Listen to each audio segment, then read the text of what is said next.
continuing on the same lines, we're going to keep using that big integral table to evaluate the following. Some of the integrals require preliminary work. It's the same instructions as before. All right, so we go hunting. So we're looking for natural log squared of x. And you just kind of roam around until you find something that looks like it's going to be useful. As a matter of fact, this one is actually given to us. It's right here. It's number 120. Natural log of u squared. That's what we're looking at, right? So it's rule number 120. It's right on the sheet. Not even difficult, right? U is equal to x, and away we go.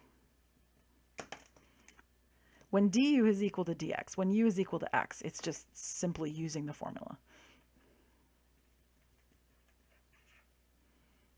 No extra work involved. So it's x, and then 2 minus 2 natural log of x minus the natural log of x squared, or squared x, plus c. And we're done. We didn't even need all that space. I gave it to you for no reason, apparently. It happens. And I guess I did that because, boy, are you going to need the space for b. So let's look at b for a second. As a matter of fact, I'm going to steal some of the space up here. I should have moved b up. Because if I look at that denominator, I notice that it's x squared minus 4x plus 1. Oh, sorry, I realized I should have left that up there a little bit. So x squared minus 4x plus 1. That's equal to x squared minus 4x plus something minus something plus 1, yeah? I'm going to complete the square, right? So we take the middle term, which is negative 4. So we take negative 4 and we divide it by 2. So I'm looking for a different colored pen here. So negative 4 divided by 2, which is b divided by 2. You take your linear term and then you square it. So it's negative 2 squared. So this is 4. So I'm going to add 4, but then I have to subtract away 4 at the same time.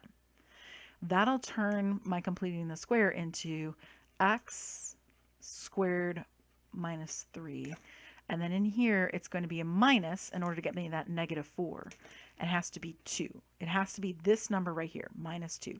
It's b over 2 that goes in right there. All right, so that means that I can rewrite my integral. So all of this is just kind of setting this up. I can rewrite my integral as 1 over x minus 2 squared minus 3 dx. All right, now that's rather obviously leading me into some waters. So that's leading me into u is x minus 2, du would be dx, right? So now I can rewrite it as the integral of 1 over u squared minus 3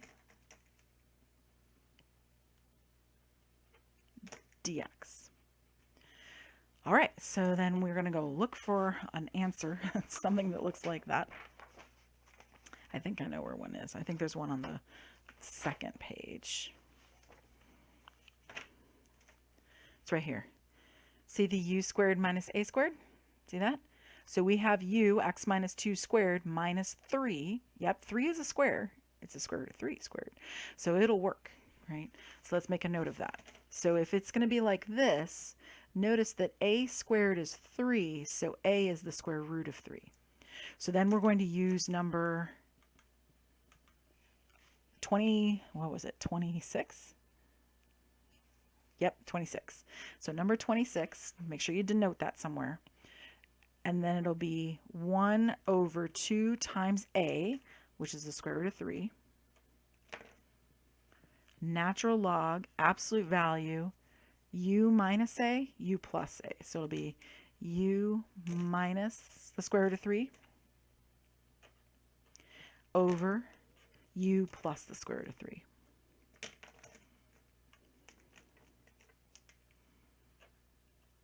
Plus c.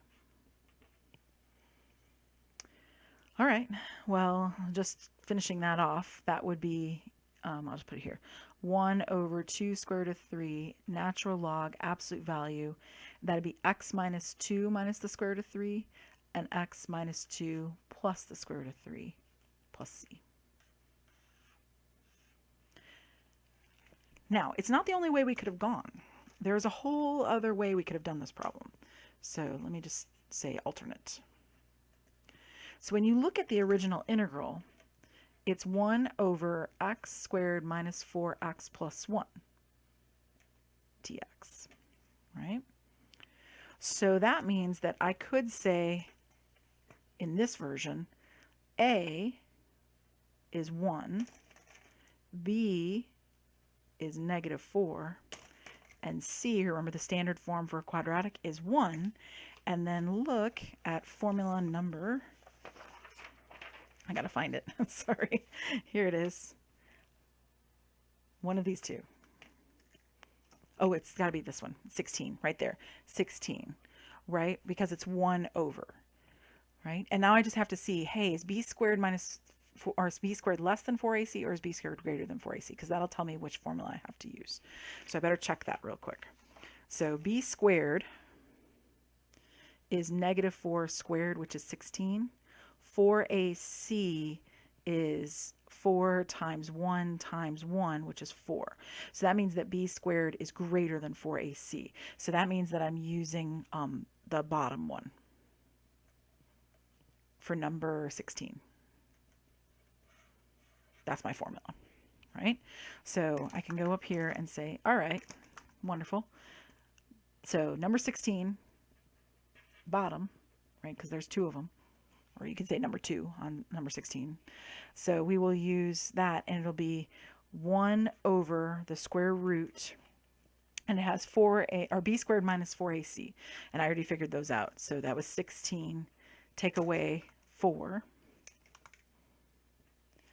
and then natural log, absolute value, and then it's 2cu, so 2 times 1, c, 2 times 1, u for me is x, minus the square root, and again, b squared minus 4ac, so 16 take away 4. And then down here, it'll be 2 times 1 times x, times x. Oh, I forgot my plus b. Whoops, hold on. I'm going to squeeze that in here. Times x, and this is plus negative 4, and this is plus negative 4 because it's plus b, and then it's plus the square root, or minus the square root, and this one's plus the square root of 16 take away 4. Right? It looks more complicated than it is. I mean, what I'm doing is I'm trying to go natural log 2cu. So here's the c. Here's the u, right? And then there's the b right there. There's b, and then minus, oh, my minus got lost in there, minus, and then square root of b squared minus 4ac, right there. So that's what's going on. And then this one's b squared right here. That's b squared. And then plus 4ac. Or excuse me, minus 4ac again. It's the same thing both times. And this part is b squared minus 4ac. So it's literally just plugging into a formula. That's all there is to it. And then I'm just going to slightly clean it up. This is 12. So the square root of 12, well, let's see, 12 is divisible by 4. So this would be equal to 1 over 2 square root of 3, right? So 12 is 4 times 3. Natural log, absolute value, 2x minus 4 minus 2 square root of 3, because this is 16 take away 4, which is 12. It's the same thing that was out here. And then this is 2x minus 4 plus 2 square root of 3. Like that. If you want, you could even factor a 2 out of both the numerator and denominator and make it 1 over 2 square root of 3 natural log x minus 2 minus the square root of 3, x minus 2 plus the square root of 3 plus c, and lo and behold, you have the same answer you have up above, right? All you do is factor a 2 out of everything, and they cancel. So it works, right? So either formula, right? It's just a question of which formula do you like better? Do you like completing the square better and then using formula number 26? Or do you like using A, B, C and just plugging away and then using some algebra to simplify? Your choice, right? Now keep in mind that this part right here is not simplified. So if you're told to simplify, this technically isn't as far as you should go. This one is more simplified because we've factored out the 2 and canceled it. Simplified. There should be an F in there, right? There, it looked like simplified, so I fixed it so it's simplified. And of course, as per usual, I could check this with any computer algebra system. I'll check it with Wolframalpha because it's available and it's free. So I'll say 1 divided by, and I'll have to put this in parentheses, x squared minus 4x plus 1. Of course, they won't tell you, which formula you're using and show all the work, but they'll at least give you an idea. Okay, so you can see that is the same. Remember that subtraction property of logarithms, that it turns into a quotient. It's usually called the quotient property. And there's the 1 over 2 square root of 3. So that is the same answer we're getting. So it works. All right, so the next page is the end of it, which is just to do computer algebra systems for the answers. Obviously, this isn't going to really happen much on an exam, but we just wanted to get you starting practicing this idea. You're going to do this all the time in Calculus 3 especially. So we want to integrate tangent squared of 3x. So I'll just type integrate tangent squared of 3x. Let's see if it understands what I want. Yeah, that looks perfect. I'm not saying it's pretty, right? But it's working it. All right, so we can just write that down with on our paper. Actually, let me move this over so we can see. Okay, so we'll just say that we found this. So this is equal to 1/3 tangent of 3x minus 3x with Wolframalpha. We would always say what we're using to do the work. I even have my Calculus 3 students do that. Technically plus a constant, right? So you can see they write plus constant, so we'll say plus c. There we go. This one actually you could do with a formula if you're interested. So there's a challenge question for you. How could you have done this with your big table? Because there is a way to do this with the big table. I'll give you a hint. U is 3x. then you go roaming around. There's a formula that'll work for it. I think it's in the 60s somewhere. All right, so then what about the next one? So I want to integrate the natural log of x times the natural log of 1 plus x from 0 to 1. Let's see if this works out.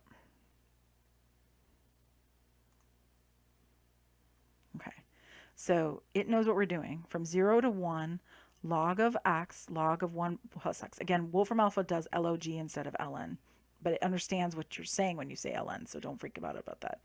And that's 2 minus pi squared over 12 minus, and then we translate that back to ln of 4. We have to know that's ln of 4.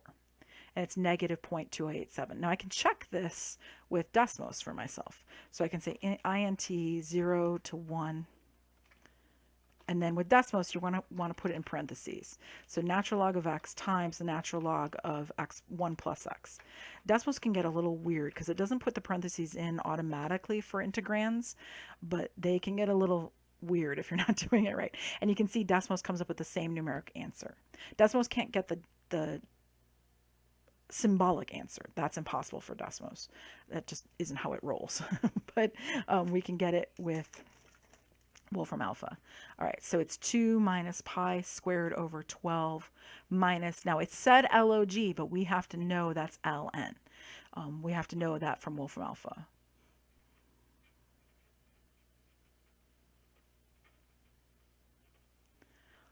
Right, and it's also negative 0.2087. Technically, this is an exact answer right here, and this is a decimal approximation. Desmos will find the decimal approximation, but so will Wolframalpha. It was right there.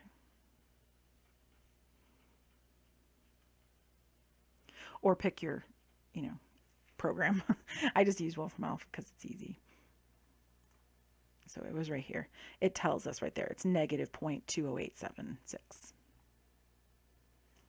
And there you have it. And that's as much as we're going to do. You'll do a lot more with computer algebra systems in Calculus 3, differential equations, etc. As you move on, you'll use them a lot. And before we go anywhere, just let's make a really quick note, because we've said it a couple times, but maybe it's better if we write it. We need to be careful. A lot of computer algebra systems, you write log of 4, but they mean ln of 4. ln is a very American thing. So we'll just make a little note of that right there. So log for many computer algebra systems is ln. Natural logarithms are the ones that are kind of the standard default logarithms used by computer programs.